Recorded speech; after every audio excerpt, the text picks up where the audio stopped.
Finding great candidates to hire can be like, well, trying to find a needle in a haystack. Sure, you can post your job to some job board, but then all you can do is hope the right person comes along. Which is why you should try ZipRecruiter for free at ZipRecruiter.com/zip. ZipRecruiter doesn't depend on candidates finding you. It finds them for you. Its powerful technology identifies people with the right experience and actively invites them to apply to your job. You get qualified candidates fast. So while other companies might deliver a lot of hay, ZipRecruiter finds you what you're looking for. The needle in the haystack. See why 4 out of 5 employers who post a job on ZipRecruiter get a quality candidate within the first day. ZipRecruiter, the smartest way to hire. And right now, you can try ZipRecruiter for free. That's right, free at ZipRecruiter.com/zip. That's ZipRecruiter.com/zip. ZipRecruiter.com/zip. Every team, every topic, everywhere. This is Believe.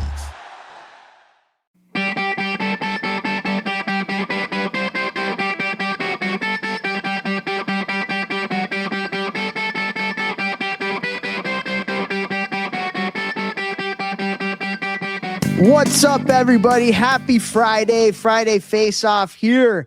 Jeff Lavecchio and I on Fridays, we like to take a topic that we can go back and forth with. Sometimes we agree, sometimes maybe not so much, but great discussion to be had in the hockey world. And today what I want to talk about, Vex, for our 10 minutes that we have is caused a little bit of a stir on social media last week when the Canadiens bowed out in the semifinals to Czechia. Third time losing to Czechia for the Canadiens in 3 years. And they ended up winning the bronze medal this year, but it is the third year in a row that Team Canada has not played in the gold medal game, which is kind of crazy for Canada. And so I threw a note out there talking about how basically the numbers on the boys' side, as far as registration and membership, have declined a lot in Canada. And that being a reason why they're maybe not developing as many players as and maybe not winning some of these competitions. And the one thing I want to say first is, like, I did talk about like Canada needing to how the numbers were hurting from a gold medal standpoint. In no ways do I think that a country should be judged on their ability to develop players solely on best competition, whether that's World Juniors or the Olympics. Sure, it should certainly be, a part of it. But at the end of the day, like it probably went too far that way as far as the discourse is concerned. And I wrote a couple other notes after that. But it was amazing the kind of, response on both ways. Some people that agreed with what I was saying, some people that, thought it was just way overblown. And they're probably both right, to be honest with you, because we shouldn't put too much stock. And at the end of the day, the Canadiens did have 6 players that were playing in the NHL that could have been on their team too. Right. So, but I wanted to talk about it here today because, like, the biggest thing that I wanted to get out of that social media post was the numbers are declining on the boys' side in the US and Canada. And a huge part of that reason is because the culture of youth hockey, as we've talked about on this podcast, is not going in the right direction. It really isn't. And the costs are getting astronomical and crazy, and we're pricing people out of the sport. And we believe, and we think that we're right in this, that the more people you have in your player pool, the more elite players you're going to be able to develop just on sheer numbers. And so, I think Canada and the US has to take a pretty hard look at just what's going on from a culture standpoint in our game. And we need to do a much better job of keeping people in our game. And there's a lot of people that are leaving the sport because of the things that we talk about on this podcast all the time. And so, certainly caused got picked up by a lot of people, went on a couple Canadian radio shows the day after. But just wanted to get your take, man, on just like just the culture of the youth game right now and how the numbers on the boys' side in particular, and we've done studies on this, like on the girls' side, girls hockey's growing pretty much everywhere. It's phenomenal. And I think a lot of the things that plague the boys' side haven't quite hit the girls' side yet.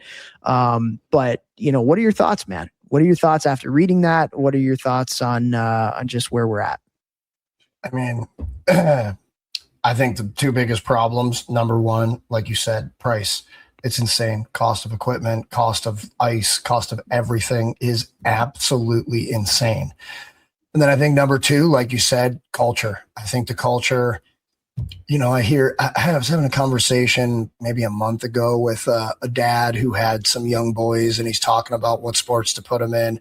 And he's like, no chance I'm putting them in hockey. I hear how hockey parents talk, and they're crazy. They're crazy about the sport. They're crazy about making teams and traveling and wins and losses. They're crazy about the prices and what they're getting back. He's like, hockey people are crazy. It used to be hockey people are crazy in a good way. And now I just think that the over professionalization too young, the pricing. So that makes people like, well, what am I getting back for all this money I'm spending?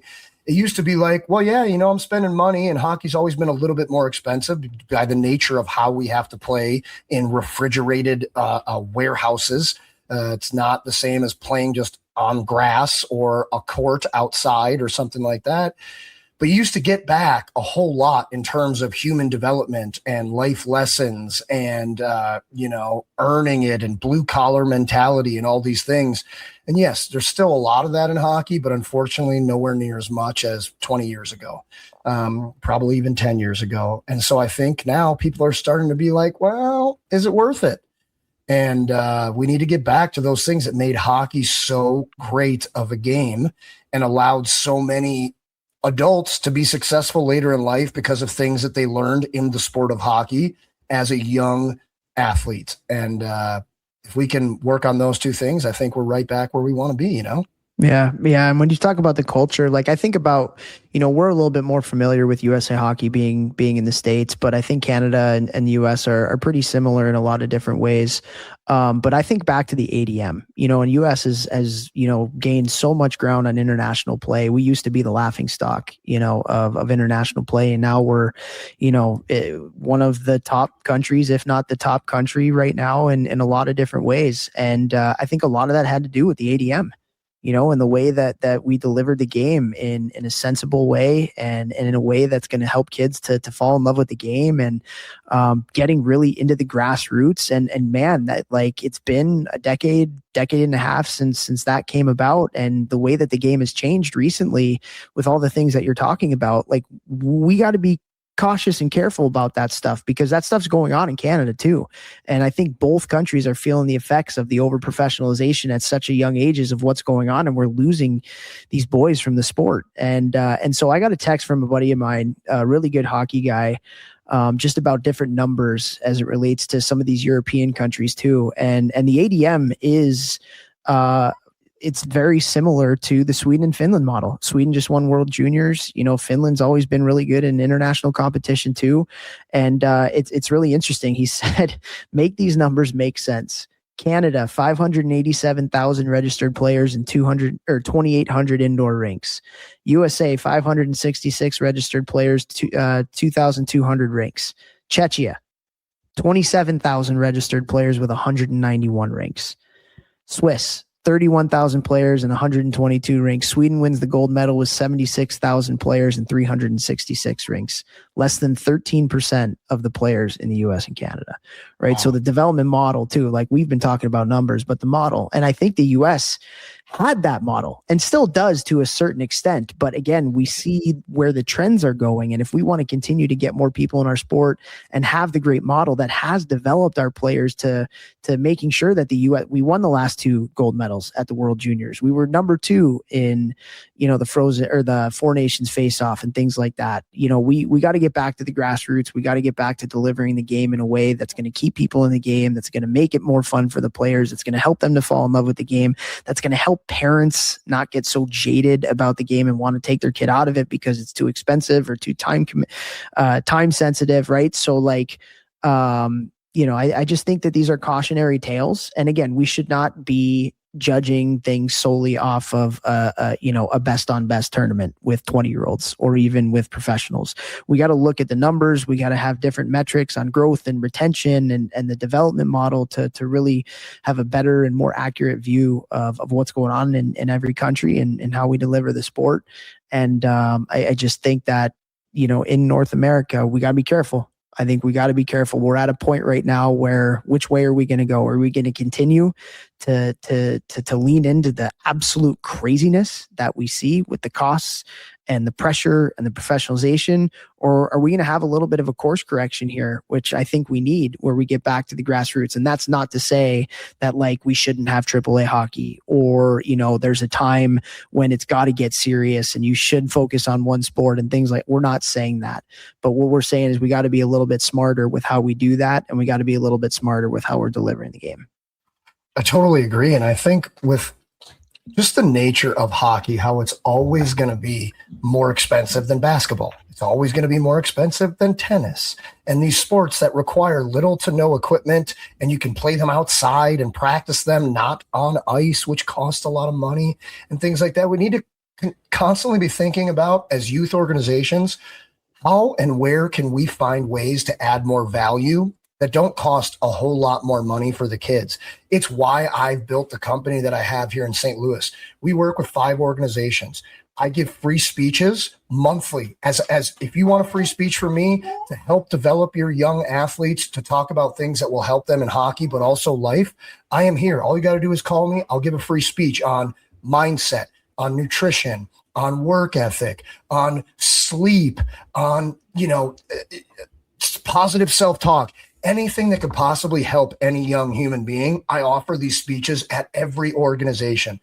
The way that we run my business is cost per workout per player is almost free. It's hilariously low because we're trying to add more value to every player in every organization that we work with at such a low cost that it barely moves the parents' yearly dues. But because of volume in each organization, we're able to do that instead of just being like, oh, well, we'll only work with 200 kids from an organization, charge them way more because all I care about is money.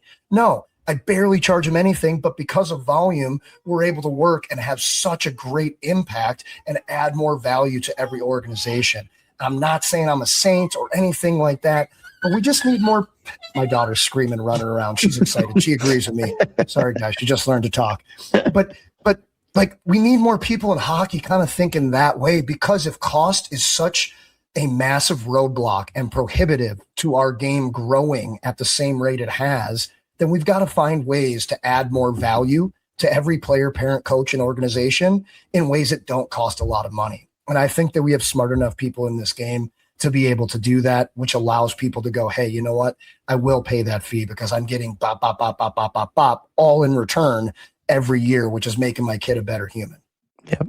Amen, man. Amen. So just a great reflective almost exercise, thinking about these kinds of things. And I think we, as a game in North America, we got to look in the mirror a little bit and think about how we can make it a little bit better. And trust me, there's a lot of good things going on too, and I said that in kind of follow-up posts that I had. There's a lot of really good people doing a lot of really good things in Canada. There's a lot of really good people doing really good things in the United States. And we got to continue with the momentum on the positive side of things. So there's some things that need to change. Yes, there are some amazing things going on in our game as well. And so that's what's the beauty of our podcast. We get to talk about both and try to educate people on, what we think and what we know and what we hear and all that kind of stuff. So appreciate you guys. If you guys got thoughts, you probably already gave them to me on Twitter or Instagram, but just great conversation back and forth on this kind of stuff. So we appreciate y'all. And time is up a little bit ago, but we're good. We went a little bit over today. That's okay. But thanks everybody. Share the show.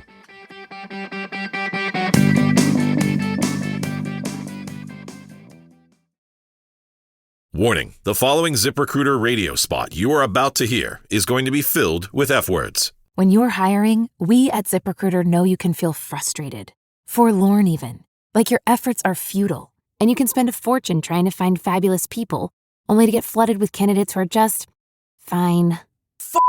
Fortunately, ZipRecruiter figured out how to fix all that. And right now, you can try ZipRecruiter for free at ZipRecruiter.com/zip. With ZipRecruiter, you can forget your frustrations because we find the right people for your roles fast, which is our absolute favorite F word. In fact, 4 out of 5 employers who post on ZipRecruiter get a quality candidate within the first day. Fantastic. So, whether you need to hire 4, 40, or 400 people, get ready to meet first-rate talent. Just go to ZipRecruiter.com/zip to try ZipRecruiter for free. Don't forget, that's ZipRecruiter.com/zip. Finally, that's ZipRecruiter.com/zip. If you like the show, please take a moment to rate, review, and subscribe. It really does help the show to grow. Thank you for listening.